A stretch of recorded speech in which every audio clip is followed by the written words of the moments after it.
I'll give you the short rundown why Final Fantasy VIII sucks. 1, worst storyline anybody's ever conceived of. Every single main character went to the same orphanage and somehow forgets about it thanks to the Guardian Forces. And Irvine remembers it and decides to just say fuck everyone and doesn't say anything about this. Irvine just doesn't give a shit about anybody and just literally doesn't even mention a word about this to anybody. And their old headmistress was a woman trying to kill them.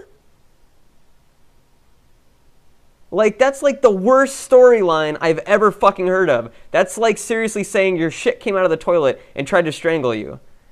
That goes so far off into the realm of like just stupid logic. I don't know where to even begin. And of course, let's not get into the whole alternate fucking dreams that Squall has of some fucking goddamn past jerk-off shit that like doesn't even factor into the storyline more than this much. And then, of course, let's not take into account that the final boss of the game isn't mentioned for 95% of the game until you get to the very end of it. And before that, she's mentioned only in passing, and nobody really seems to give a fuck about her. The big thing that sucks about Final Fantasy VIII is there's no clear path. There's no drive. There's no reason to do anything in the game. In Final Fantasy VII, start of the game, your drive is to take down Shinra. And then it's to fuck up Sephiroth. Like 1 hour into the game, you find out Sephiroth's a bad guy, and you want to kick his ass the whole game long. And the whole game you find out about what terrible acts he's done to you and your family and your friends and the whole world, and he has to be stopped. Final Fantasy VI, Kefka's a crazy son of a bitch. And you know that he's a crazy son of a bitch, and he kills your family and your friends and world leaders and tries to take over the world. Fucking, there's always a clear goal in a good RPG that you strive for. Final Fantasy VIII, you wander around as Squall and go to space and suddenly your girlfriend becomes a witch and you fight some motherfucker who looks like he's goddamn Shaco from League of Legends. There's no clear goal, there's no clear drive, and if there is, it's barely mentioned. It's like very vague. And then you get to the very end of the game and this Ultimecia chick wants to compress reality to be the only person in time. Why? Final Fantasy VI, Kefka's goal was to kill everybody because he's a nut job. That's established. Final Fantasy VII, Sephiroth's goal is to take over the planet and become God, basically, because he's pissed off at all the humans that wiped out his ancestors. These make sense. They are logical motives for the characters. Ultimecia wants to compress time because she's pissed off at having to wait for fucking Starbucks. That's why she wants to do it. And somehow you survive this. I don't know how, but you survive it. And then let's get to the actual characters. Let's get to the actual characters here. Final Fantasy VII. What do you think of when you think of Tifa? You think of somebody that's strong, it's independent, somebody that's like, you know, fucking a little bit dependent on the past, somebody that's obviously good with their fists and has close connections to family and love life and so forth. They're a little bit like sentimental. They have like a nostalgic feeling about their hometown and so forth. Look at Cloud. Even though he's got amnesia, he's got determination, he's got passion for what he wants to do, he's got remorse for fucking up his past, etc. Now tell me a goddamn personality trait about somebody in Final Fantasy VIII. Tell me somebody. What the fuck's Squall's deal? What's Squall want? He sulks. Anything else? Can you come up with anything else? What about Rinoa? What's her motive? She's got a dog. She clearly fucks. What else?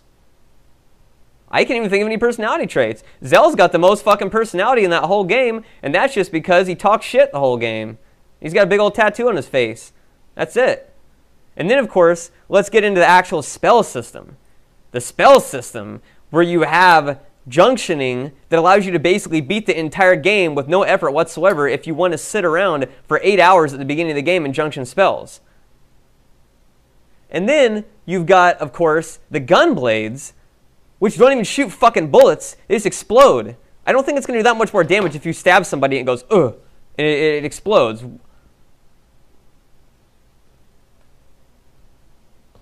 I don't know where to even fucking begin on this game. And fucking Quistis, basically, nobody gives a shit about her as like the headmistress. And of course, let's take into account here, that early on in the game, you kill one of the prominent members of Seed of this school that you're going to. You go underground, you kill him, and nobody cares.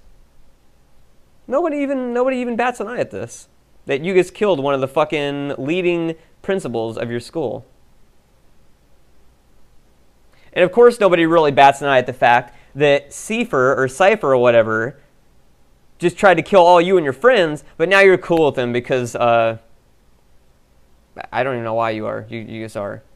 And then, of course, you go into space for this ridiculous reason that all these aliens from the moon, which, by the way, is like never mentioned up until this point in the game, that's where the monsters come from, is dripping down cosmic cum onto the planet, and you have to go up in a spaceship somehow to stop this shit. And of course, you somehow succeed, and then you have Renoa get possessed by a witch, and then she becomes a witch, and you fight some dude, and he dies, and I don't even know what the fuck's going on in that game at any given point. And then you finally get to the final boss, and her necklace, or no, your necklace, Squall's necklace, becomes the second to the last boss in the game. The second most important boss in the game is your necklace.